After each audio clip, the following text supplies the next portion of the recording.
Vous aimez le houblon cascade, vous allez adorer le houblon Simcoe.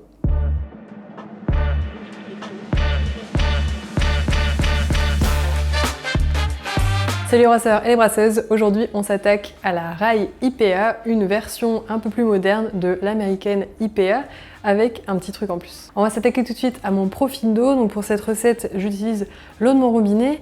On est quand même sur une bière avec une finition quand même assez sèche, c'est pour ça que je vais uniquement rajouter 3 g de sulfate de magnésium et ensuite je vais rajouter 18 ml d'acide lactique.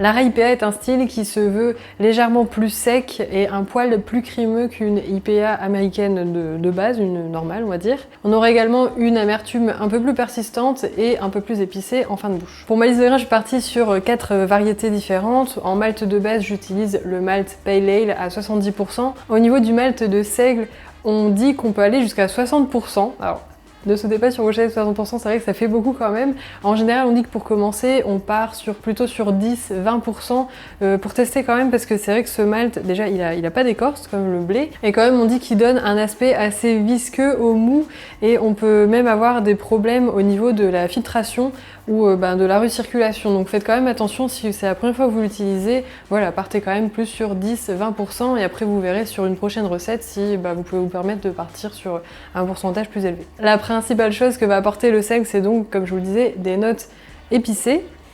Ensuite, je vais utiliser 5% de malt dark Munich, Munich foncé. Ce malt va nous apporter des notes de pain, des notes toastées. On va avoir donc un peu plus de couleur et il va aussi apporter un petit peu plus de corps. On va être sur une bière aussi un petit peu plus intense et un peu plus corsée. Je complète ma liste de grains avec 5% de malt Cara 20. Donc ce malt, il va nous apporter des notes de caramel assez douce et bien sûr c'est un malt caramel qui va comporter des dextrines et donc ces dextrines vont nous aider pour augmenter le corps de notre bière et pour avoir une meilleure rétention de la mousse.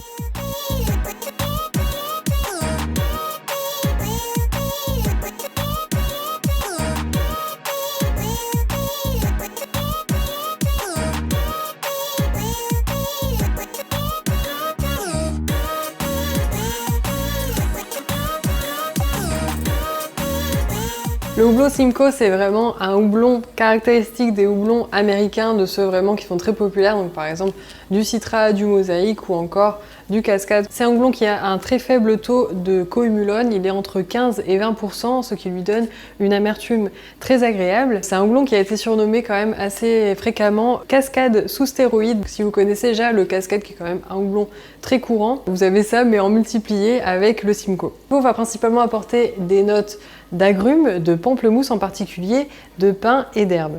Je pense qu'ils peuvent vraiment très bien combiner avec le côté épicé du seigle. Au niveau des ajouts du Simcoe, donc je vais rajouter 20 g à 60 minutes, 40 g à 15 minutes, 70 g à 1 minute et 120 g en dry hop. Donc là pour l'occasion, c'est vrai qu'on va faire une fermentation sous pression, donc la bière sera déjà en fût, mais l'idée ça va être de transférer cette bière dans un second fût où j'aurai déjà mon houblon en dry hop qui attendra, où je rajouterai ma bière à ce moment-là. L'idée de la fermentation sous pression, c'est qu'on va fermenter dans un fermenteur complètement hermétique, c'est-à-dire que le CO2 produit par la levure ne va pas pouvoir s'échapper de notre fermenteur. Donc on a des fermenteurs qui sont vraiment faits exprès pour ça. On a par exemple le Fermzilla, ou on peut le faire aussi tout simplement dans un keg. Là, c'est ce que je suis en train de faire. Les principaux avantages qu'on va avoir avec ce type de fermentation, c'est que la levure va produire beaucoup moins d'ester, voire pas du tout. On va gagner en temps, on va avoir une fermentation qui va se faire plus rapidement. On peut travailler avec des températures de fermentation plus élevées, même pour une levure lager. Une carbonatation qui va se faire naturellement puisque le CO2 qui ne peut pas s'échapper du fermenteur va être au final absorbé dans la bière. Alors là, je survole le sujet parce que dans les semaines qui viennent, je vais sortir une vidéo dédiée vraiment à ça, donc à la fermentation sous pression. Donc si vous avez des questions, n'hésitez pas à les mettre en commentaire et j'y répondrai dans cette vidéo dédiée.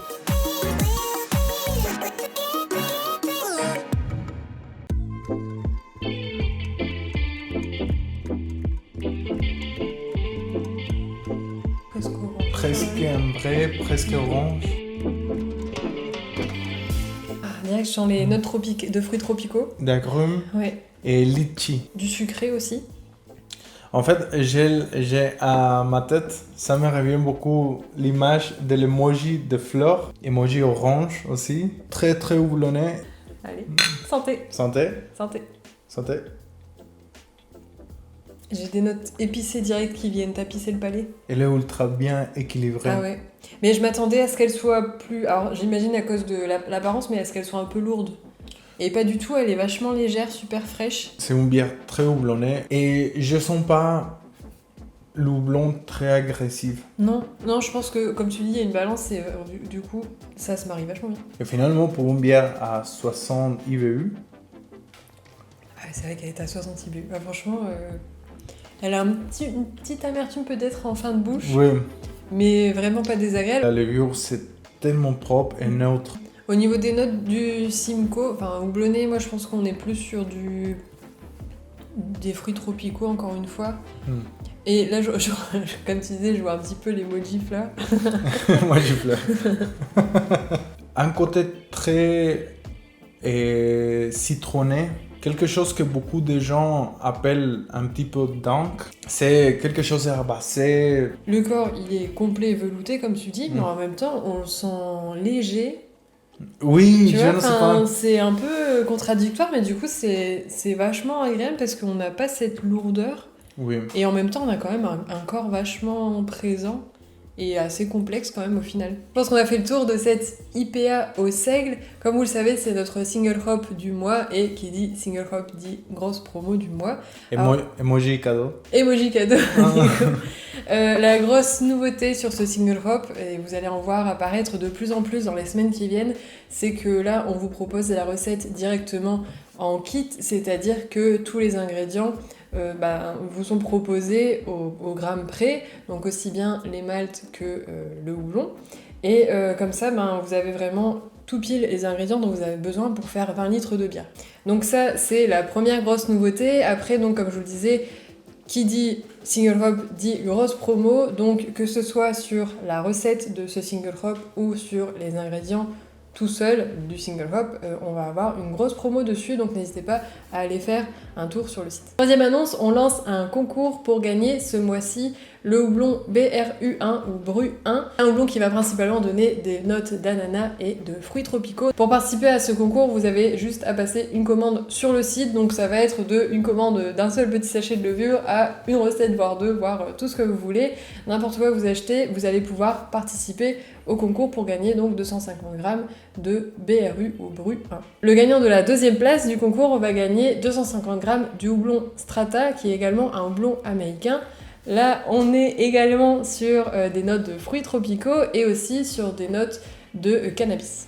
Pour participer et gagner ce deuxième houblon, donc le Strata, vous avez simplement à commenter en dessous de cette vidéo sur YouTube ou en dessous aussi de la vidéo sur Instagram.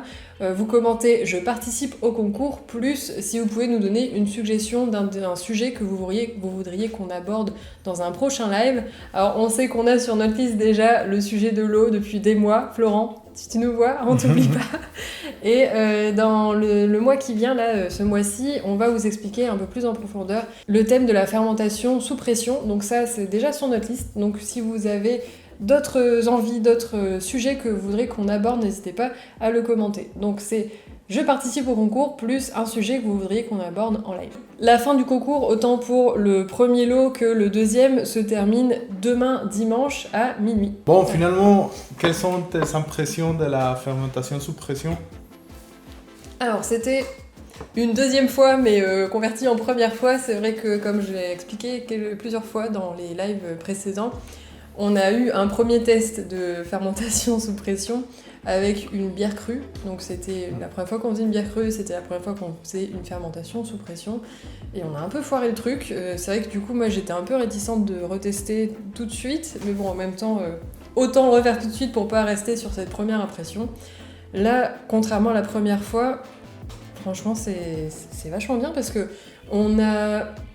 Je saurais pas trop dire si on a plus d'arômes que sur une bière avec un dry hop classique, par exemple, avec une fermentation classique. C'est vrai que c'est difficile à dire si on ne fait pas de test à côté. Donc là, on avait juste un brassin, donc voilà, je saurais pas trop dire. Moi, j'ai pas l'impression que ce soit incroyable si on a plus d'arômes. En tout cas, c'est pas vraiment très perceptible.